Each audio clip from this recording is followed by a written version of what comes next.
Short Rest with Fonzi and Carlo. Okay. So, hi Carlo. Hey, Fonzi. What's up? What's up, Is man?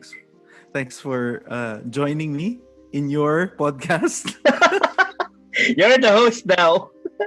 I was about to say, dude, it's 9 a.m. What the fuck? I'm still joke lang. All Well, right. yeah. So welcome to our podcast then. Yeah. Um, We have a name for it, but I don't think we do. I don't. Yeah. let's make it natural. The name will come eventually. yeah, sure. This is just like a session zero. We don't have a character name yet, but we have have a an backstory. idea. Yeah, we have a maybe a backstory. Uh, And maybe where we want to go, we wouldn't want our this character to die tier one I after mean, four yeah. episodes. I think, and this is a recurring thing. I'm gonna side, I'm gonna take a quick detour lang. But that's the thing. I think the death of most AL characters is not brought about by by silly decisions made by players. It's brought about by schedules and not being able to to adjust to them. That is the Well, greatest. Mhm. mostly it's the DM's fault. So Ah well. Hey, I'm a all DM. What's all character deaths in tier one of Adventures League is usually the DM's fault.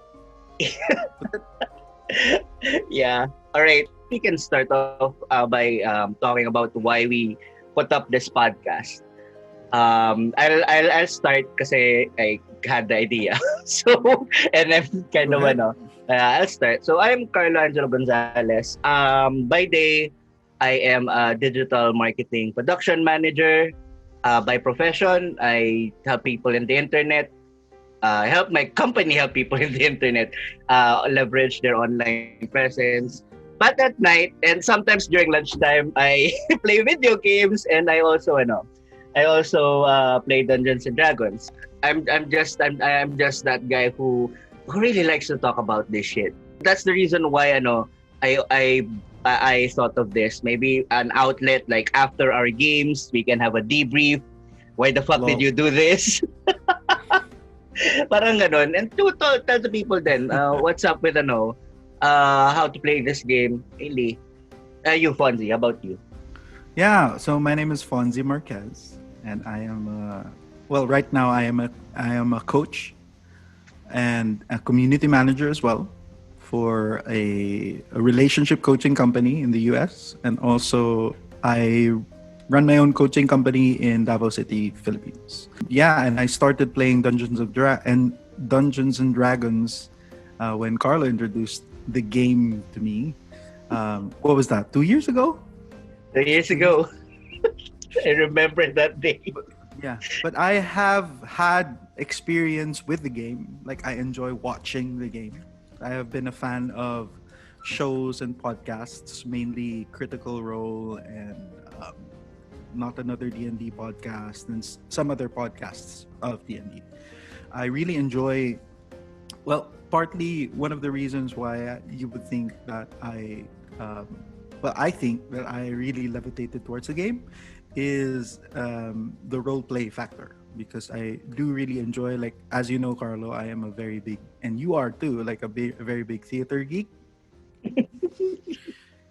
And yeah, and since high school, it was really something that I really enjoyed, acting and storytelling, and I did also did at a certain time in my life really enjoy writing. Mm-hmm. And and when I got introduced to the game, it was just like, all of these factors coming into one. All the things that I enjoyed was just in this wonderful packaged game with dice and stuff.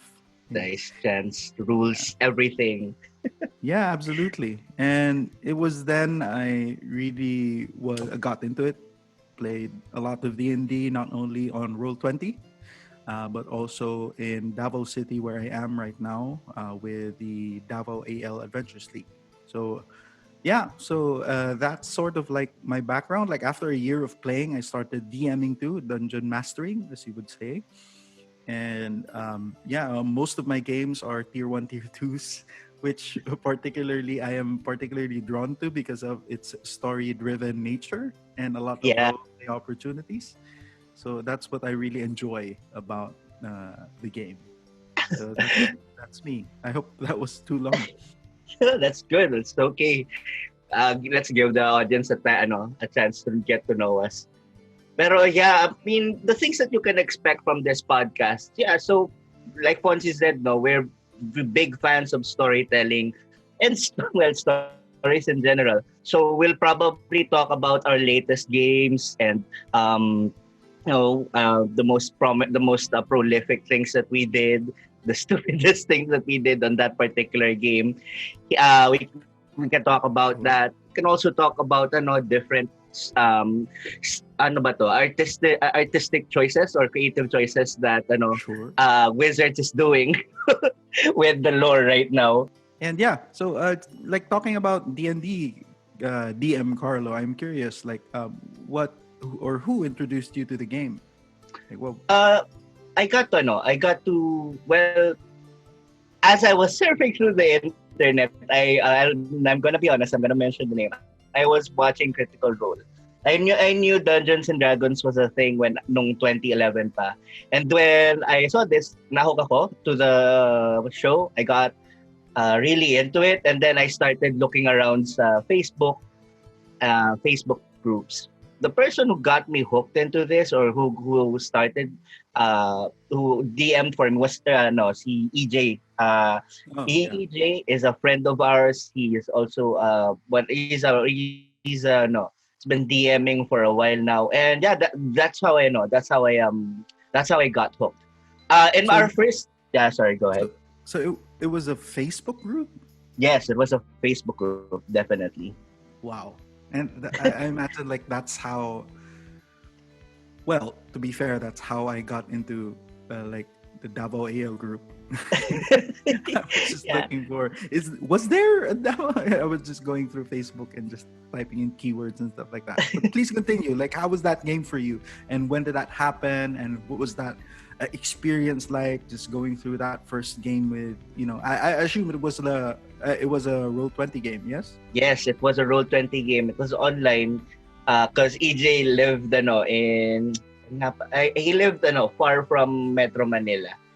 And I remember this distinctly because it was our first game. I nat 20 on that blue dragon from Greenest in the Dragon Queen module. Is it Horde of the Dragon Queen? Pero yeah, I nat 20 on that. And then I was also able to kill a lot of what do you call those the goblins bugbears, yeah. In my tier 1 monk. That Oh monk, shit! by the way, is like 6 years old. No, not Still 6 years alive. old, but 4 years old. Yeah, and we've yet to finish the Tyranny of Dragons campaign. But Was that the same campaign that you joined? Was that the yeah, first? that was the first Oh, one, and we nice. haven't finished it yet because, like I said, the biggest threat to Faerun is the schedule of its players. That's true. And yeah, yeah, I can remember I threw a javelin at this blue dragon's eye, and it hit, and it was about to rain lightning upon me. So like, I'm a monk with mobile, run far away, run very very far away.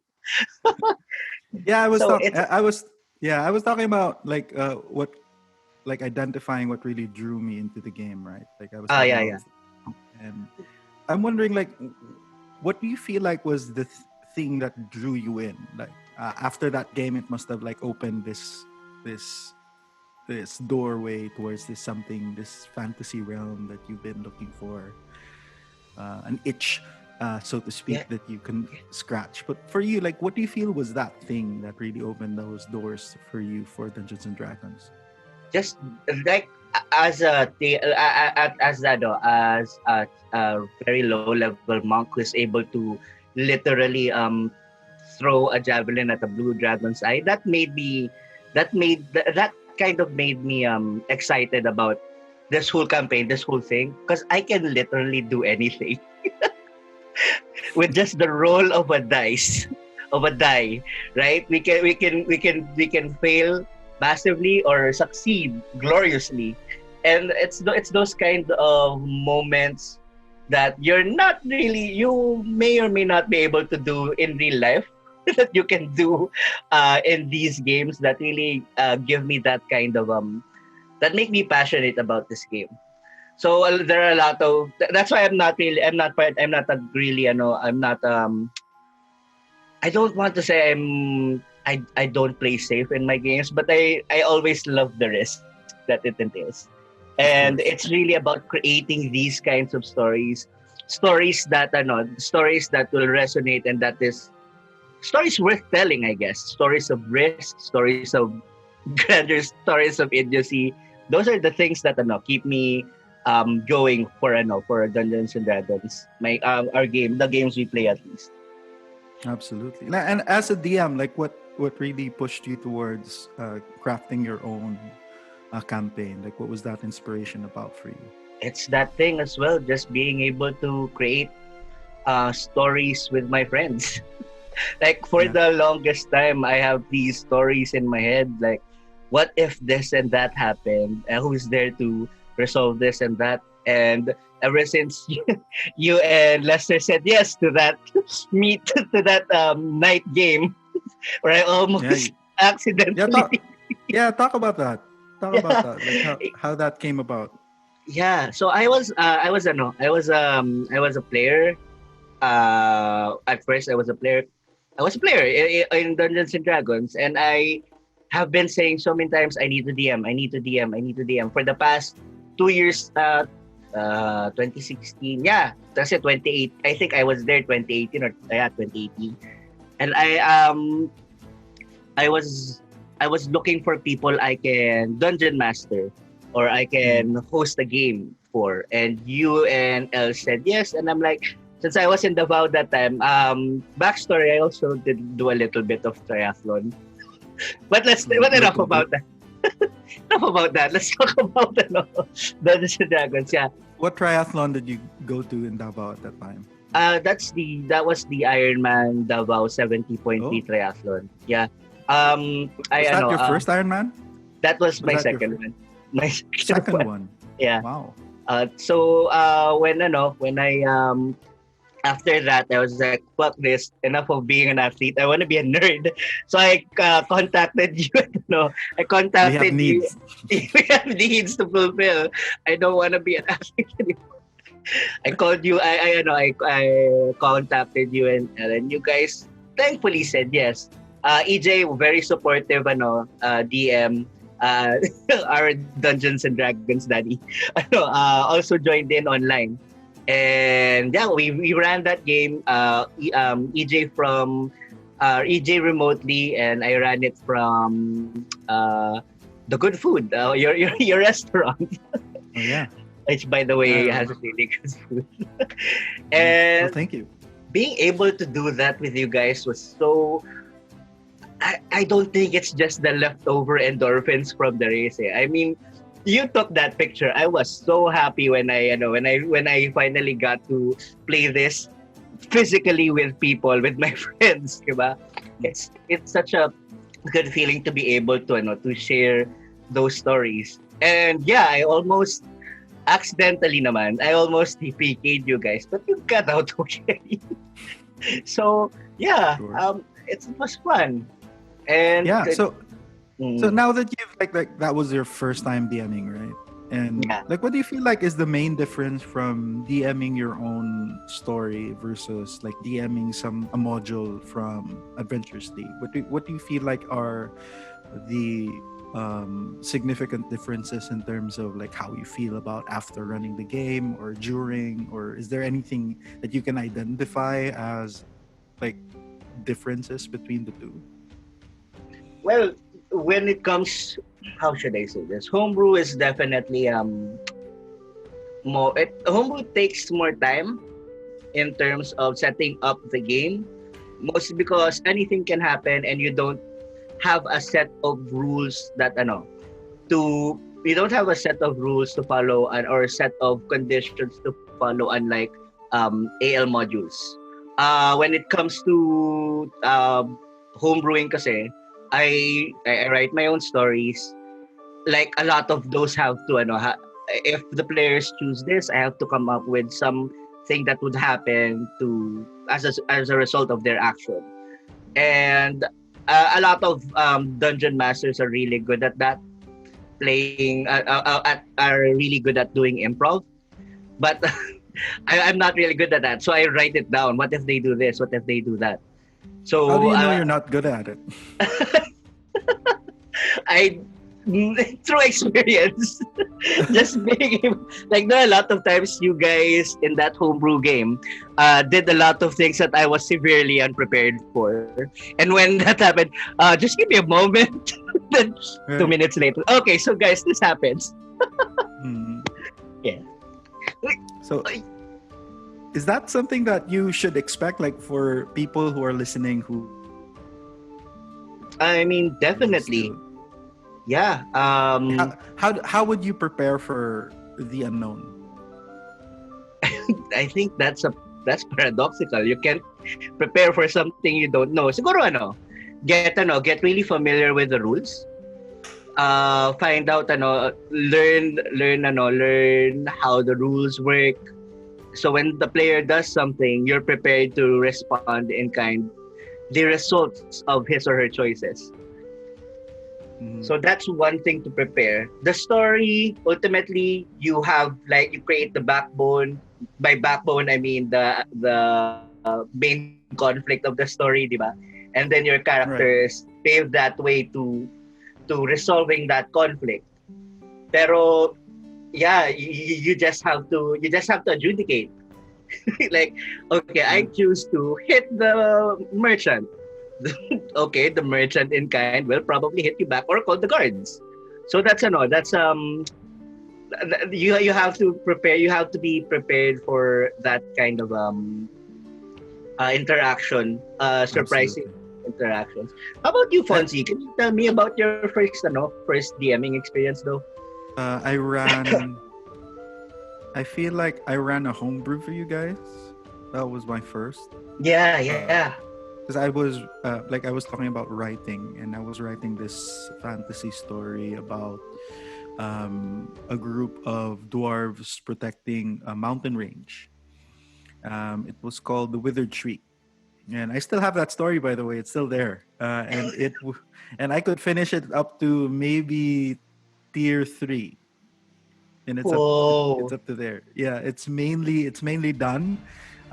But essentially, like I the whole process of preparation, like you were talking about earlier, Carlo, about Yeah. research and just setting up the NPCs. Like if you like open your player's handbook or the PHB, which is something like a very important piece of parchment that you every adventurer should have.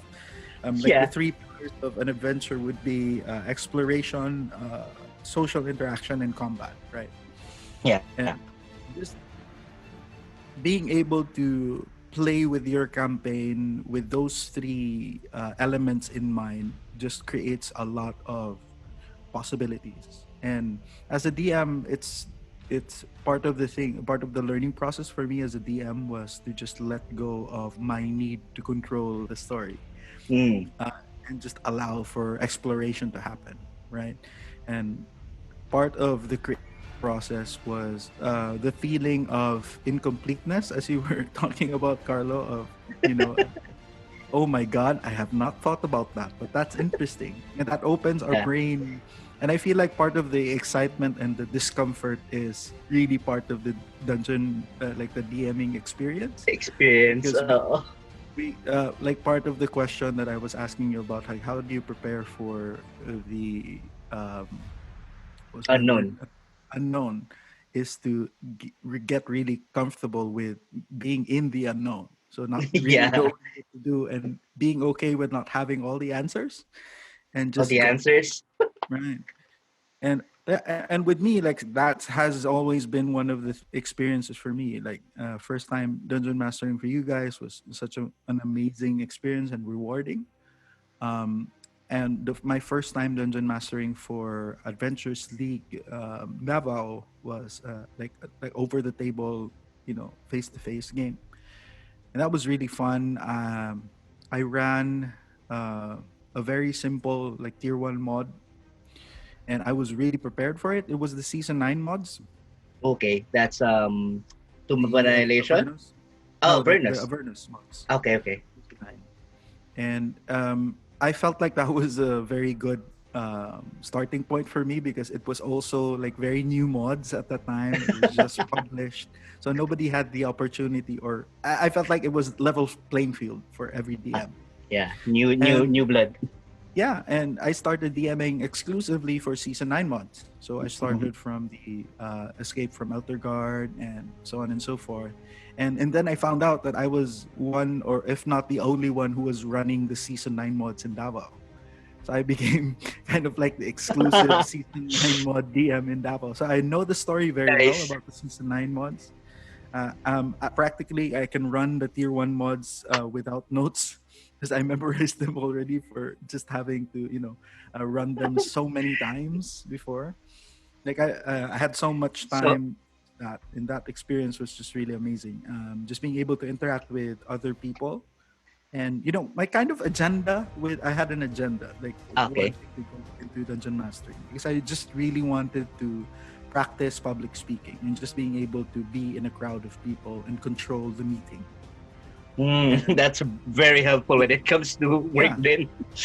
yeah, and I was training at the time. I was still training to be a coach Mm-mm. for the and one of the skills or one of the opportunities that I did not have with with coaching and with that environment, especially here in Davao, is that you don't really have much, or you don't really see much coaching here. So and one of the ways that or the workarounds for that is to find a similar experience where I'm leading a meeting and then I'm showing my charismatic self or my being attuned to the people or just being able to think of something on the fly and not Your be plus 9 charisma. so I thought, why not? Like, right? I would. It was a win-win. So I would. I Yeah. would learn skills of like speaking straight English. Like that was kind of one of the things that I also wanted to practice, and also just be able to see whether or not the player is not really having fun or not being able to Oh, connect. yeah. So just being Yeah. able to do that and just being able to like manage the energies in the table was really something that was Oh, focused on. that one I want to learn how to. Like, I can control my energy and sometimes it doesn't mix with the other. So I kind of, uh, this isn't in player, ano. Now I think I'm mixing it up with work na. Pero yeah, I'm Why glad not? na, ano. Yeah, I'm, Why I'm not? glad nga that you're able to do that. I should actually try to apply that as well. Well, Um, what interesting, if I may add, is that our like one of the things that I found out is that our like how we portray ourselves in work or in there's no such there's no distinction between work and personal life. Like it's mhm, still the same you. So the things that you would portray in one aspect of your life, you can mhm. um, project it to others. It's just that there are certain environmental changes that you would need to adapt to, right? And so you just need to act as if, okay, this is work, or just treat work as play, or something like that, right? It's just a perspective change So for me that good. I learned with Dungeons and Dragons, right? And I even started like not to not to talk about myself because I don't like talking about myself. But I started introducing D&D to my team. Like I was still working for BPO at that time, Oh, and I yeah, was that's like, so dope. Uh-uh. so within departments, like there was the sales department, there was the marketing department, finance and stuff like that. We played D&D. It was so fun, and it managed to just really successfully just destroy That's so cool. walls. Yeah. Oh, that's so cool. I tried to get my team into D&D once. None of them liked it. Well, it helps to be the boss. Yeah, you're right. Yeah, that's true. You mentioned that you're the whenever someone wants to play season 9 mods, they will point to you. I can imagine like a group of adventurers. Yo, hey, how do we get to Avernus? Then the bartender points to you, the guy over there. He can take you there. Yeah. I'm kind of like Faishan. If you played season 9, you know who Faishan is. He was the one who would ferry you guys to Avernus. So I was kind of like Faishan. I was feeling Faishan. So yeah, Yo, that's so dope. but I wasn't the only DM though. There is a DM that I'm playing with, who is running an excellent game of just Descent into Avernus. It's just really good. Like shout out to DM Luigi, who is running an amazing game in Davao. So yeah, and also there are other mods as well, like the Pipiap Adventures. For he runs that exclusively. Like I don't like to touch it because I played it once and his Pipiap was just so amazing. I didn't want to touch it. So I just stuck to my season 9 mods. Oh shit, nobody's touching this. So yeah. Might as well be Might as well. grab that niche. Be a lord Yeah. of Avernus. Yeah, I feel like that was like as a young DM, I was still feeling very, there are still a lot of things that I don't know about the story. Like there's a huge gap between season 9 and season 8, and I only started playing in season 8. And with season 9 stuff, like, it's easy to do that because that's where we are. But in terms of like going back into time and just and being familiar with the story and how you played it, it just requires a lot of time and just experience. Yeah. Which I feel like you were saying like EJ was had in bulk, you would say. Yeah. He's been playing ever since I think second edition Dungeons and Dragons. Or he started with second edition Dungeons and Dragons. I don't think he started with second edition, or he was alive when second edition was out. I'm not sure. But In 1943, when the Japanese were invading the Philippines, They EJ rolled- was up. they rolled the natural 20 and captured everyone. God damn it! All right. Banzai, bitches. You were talking about your monk earlier, right? That was Yeah. your first. That was your first character, and I also have like my first character, still alive by the way, tier 4, baby. Oh, nice. Yeah. Talking about like how you created your first character. How was that process for you, and like why did Okay. what were the reasons that you felt like pushed you to like choosing this guy or this class, this race? Like what are Yeah. the options that you have? Yeah, initially I wanted to play, I guess just like all man children. I wanted to play an overpowered paladin who can do like a lot of damage and still sustain being alive in the same round. Pero at the time kasi I was just coming into triathlon, and that required a lot of self-control and discipline and stuff. A lot of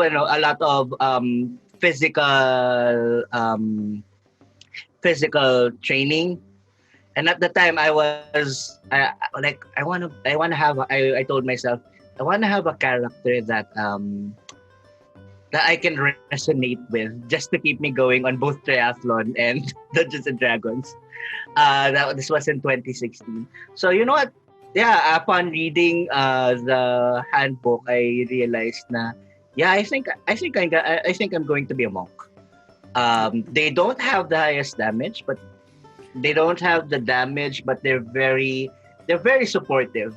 And that was that. But when I played the first game, the first tier 1 game, I was like, yo, I can do a lot of damage with this extra attack.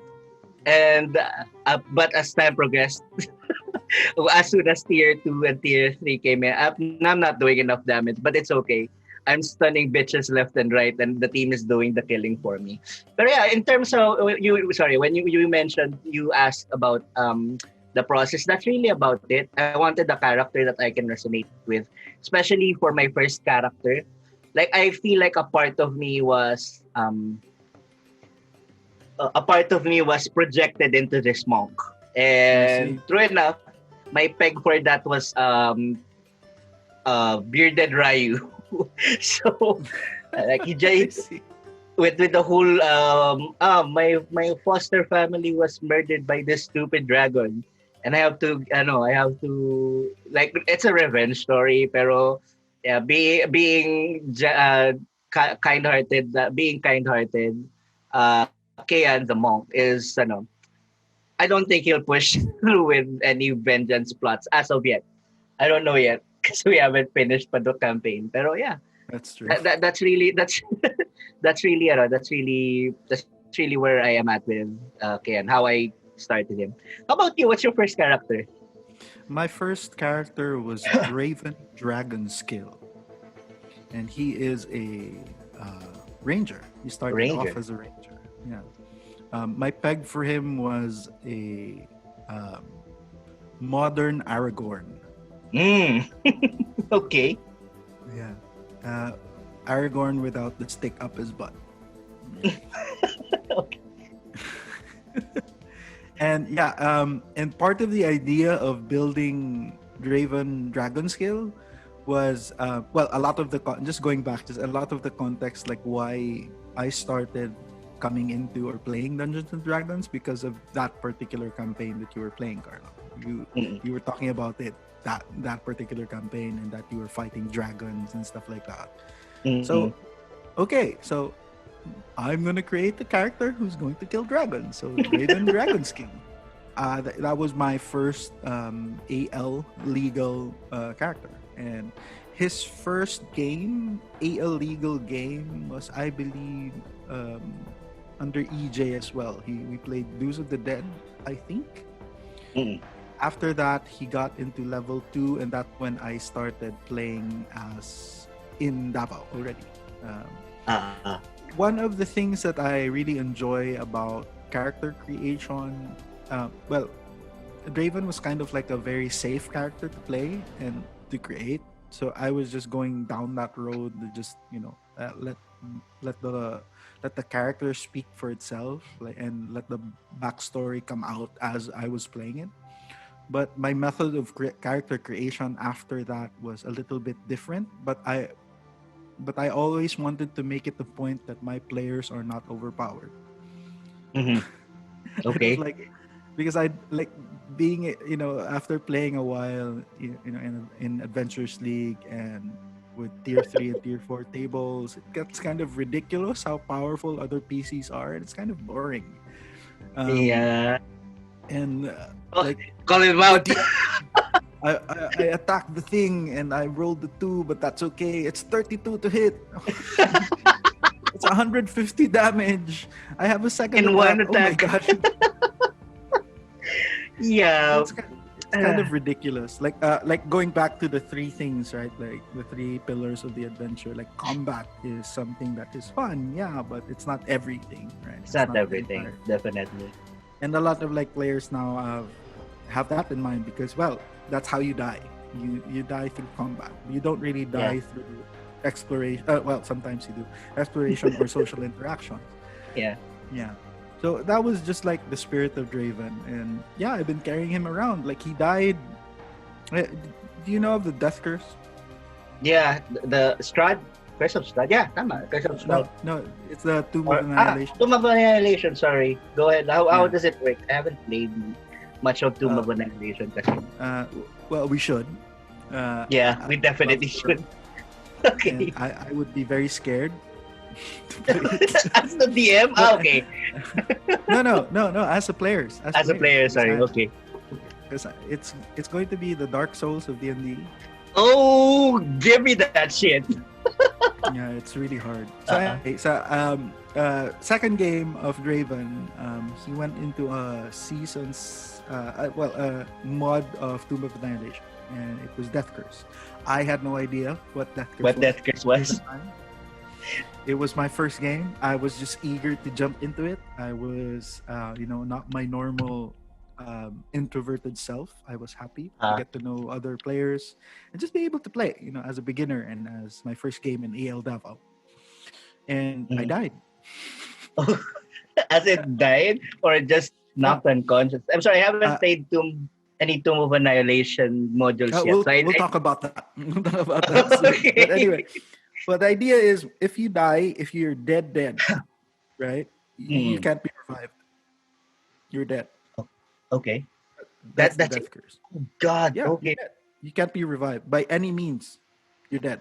Oh So God. in Oh, in AL is I think like if you don't have like revivify for tier one, you can give up your magic slot. We'll be talking about that, like the mechanics of it. But essentially, there are ways and means for you to be able to be revived after you dead, after you yeah. die. Like after Yeah. 3 death saves or death fails, you die. There's no Mm. way of bringing you back unless with Oh a God. revivify, resurrection, stuff like that. With death curse, that's off the table. Your Oh. soul, your soul can no longer be returned to your body. Essentially, that's kind of like the essence of what the death curse is. It can't be located, so it went into like a phylactery or something like that, and then it got absorbed, so it can't be revived. Not even with a wish spell. Oh God. Not even with the thing that the spell that adjusts reality. Nope. Nope. Wow. Yo, I gotta play. Sige. I need to fix my schedule. Let's play that. Let's play that. Yeah, Yeah. I was kind of like preparing for it, but that's a tangent. But let's talk about that soon. Like when we're Yeah. maybe playing it, and we'll talk about it after in an episode or something. So Sorry, yeah, go ahead. so Yeah. so it was like I died, Mm. and then the players in my table just went quiet. Like after because it was just like one failed that save, and then another that save, and I rolled a natural one. So you know what happens then. Ooh, yeah. You Okay. die. They all jumped up and started like looking at each other, and one guy started to shout inspiration. Okay. And, like, you have inspiration, damn inspiration. And what, like, essentially what inspiration is, you can re-roll Yeah. a roll that you just made with the d20 dice, right? And it's something that you have for tier 1 players, and that's when I first found out about this. Like, for tier 1 players, you have renown inspiration, which means you get one free inspiration per game per adventure. Only So one though per adventure. only one. So I rolled that natural 20. Oh my God! Oh, oh wow! What happened? What happened? What happened next? After the character got up and started to unload his tier 1 weapons, which are, in the anime, it looks amazing, but it doesn't do much damage. But I was alive. One damage. I was so happy. That was one of them. I was elated. Oh Part of man. and like you don't get that experience from some video games, maybe like after you win a few hours of reaching your rank or desired rank in Overwatch or something like that. Mm-mm. You would get that, but I honestly couldn't remember the last time I felt that way about the game. Oh my God. Maybe grade school or high school basketball when we won, maybe something Yeah. like that. But in terms of like the level of elation, like you don't really get that in games now. Yeah. I mean, it's very hard to. I'm sure you still do, but it's not as it's not as abundant as it is in Dungeons and Dragons. No, dude. And Yeah. it's so stupid. And sometimes, some games are just so dumb.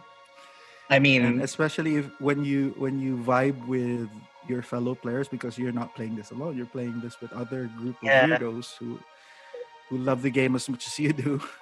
And and sometimes when the stars align and you play with someone who is as wacky or has a really weird sense of humor, oh man, that table can explode. Yeah. It- We had the tangent episode for one of our Avernus campaigns just to go through a bathhouse, I think. Oh yeah, that was fun. Yeah, That was it's really fun. wow, that was clutch. And that Natural was 20, part of natural that what? was part of the episode, by the way. Like going to a bathhouse.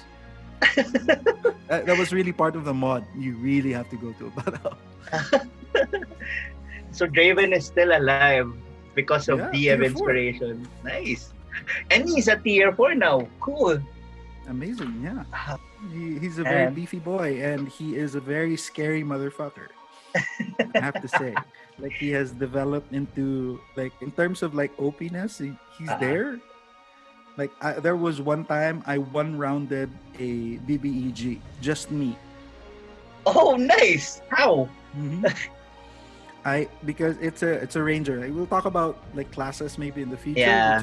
which for those who Yeah. are like for those who know, it's he's a ranger, a fighter, and a rogue, right? So and he is a Yeah, we're gonna he has talk he about has this multi-classing as well. yeah, Mhm. and he has this skill called Dread Ambusher, which means that you get another attack when you during your first round of initiative. So yeah, we'll talk about that soon. So essentially, like in the first action, I would get 2 attacks plus 1 extra attack for Dread Ambusher. And since I have like a fighter level, I Okay. get to action surge. So essentially, in Yeah, the I can first say. round, I get 6 attacks.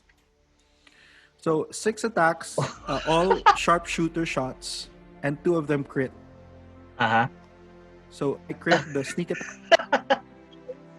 Yeah. So I think I got to roughly around 300, 400 damage. I killed it. Maybe around that, even with sharpshooter. But after You had after him. that, after Mhm. after the thing with Raven is that he's just really good with like openings. But after that, he's useless. Basically useless. He's just burst damage during the first round, but sustaining damage is that good. And he's yeah. So that's essentially what happened. So I killed the character. I killed the BBAG, and then we were just dealing with other BBAGs that suddenly appeared because why not? As we're talking about that, memorable games, especially for our first characters ever, and we built. There's been a lot of time, after that, spent on not only just learning other classes and other races, other quirks and other skills and magic, and discovering like other adventures as well. Maybe as we go along with episodes, we could talk about that, right? And just be able to dive in and talk about like Yeah, memorable definitely. adventures and stuff like that. Yeah. So yeah, Yeah, as we're it's wrapping up, I think that's our format. yeah, Mhm. this is our session 0. Um, Pilot episode. Yeah. Session episode, 0, by the way. definitely. Yeah, and maybe like in the future, we can invite some people who play Dungeons and Dragons, and kind of like go through the same interview format that we did. That was kind of interesting, getting to know like Yeah. what the background and the reasoning behind certain characters, and maybe we'll talk about the same thing with other people, and maybe learn about their process and how they can project themselves into other characters they're creating, or maybe even work on certain goals that you'd like to get, like for example learning how to speak better or handle yourself in a crowd, or Yeah. controlling a meeting. Like- Yeah, something like that. A real life skill. Yeah, Yeah. absolutely. I'd love that. Like, I got something from your example earlier. I'd like to apply that. Just being able to manage an energy in an online conference. I'd love to know. I'd love to learn how to do that actually. Yeah, one of the things that I used to do to kind of like ease my people into the idea of Dungeons and Dragons was I was bringing dice to the meeting, and that we would roll. They would not know about it, right? They would not know about how rules work in Dungeons and Dragons. But essentially, we would roll initiative for who would start, with the reports and something like that. So they would roll the The d20. meeting.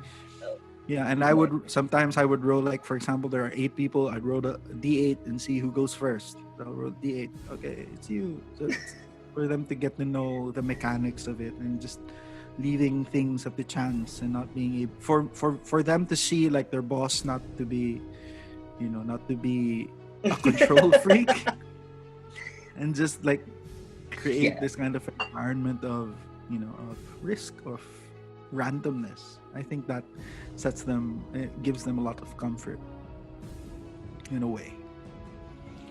Mm. Yeah. So Oh. anything else that you'd like to say as your parting words, Mr. DM Carlo? Uh, yes, DM Fonzie. We're all DMs now. No. Yeah. So you guys can expect regular uploads of these. As for the frequency, we'll figure it out. We're still trying to iron out a few details with the podcast. Who we're going to invite. We have a bunch of topics ready na, because literally they're all there. We just need to talk about them, from character creation to lore. And yeah, I think that's it. We if you guys would like us to follow a certain format, let us know. And yeah, Yeah.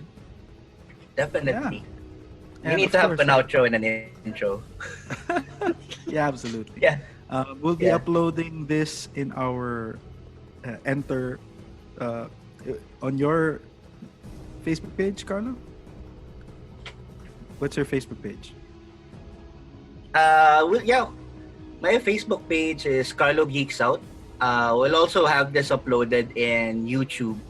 Just as a right now, I'm thinking, since we're going to upload this in all podcast websites, because we need that reach, man. We need them sponsors. Just kidding. We'll in YouTube. I'll figure it out. I don't have a reliable video source yet. But if ever I do get one, we'll have this uploaded in video, and have a really good overlay. But for now, I Yeah, think it's going to be a custom thumbnail that I will be sure. making. Sure. All So right. let's get to a level of subscribers then before we unlock the video feature, and for you to gaze upon the beautiful Yeah. faces, the hosts. Yo, Yeah. you need. Yeah. And we'll be uploading this also, maybe like in Spotify. We'll be posting the descriptions below on where you can find other forms and other platforms where you can find this. And hopefully this will be available in all podcast platforms, Spotify, Google Play, and stuff like that, and Apple. Yeah, so we'll be talking about that, like, very soon, and hopefully, yeah, by next week, catch our next episode. Hopefully, we'll be there. So thanks so much Yeah. for listening, and if you have any questions or suggestions of what you want us to talk about, or any comments or anything that you'd like to share with us, we'll be posting links also below where you can reach us. Right? So this has been Fonzie. It's Yeah. nice Yeah. to it's nice to see you, Carlo. Well, it's nice to listen to you. Connect with you again. Yeah. It's been a while, man. Let's play some games. Yeah, let's play some games. So yeah, see you guys. Bye bye. A short rest with Fonzi and Carlo.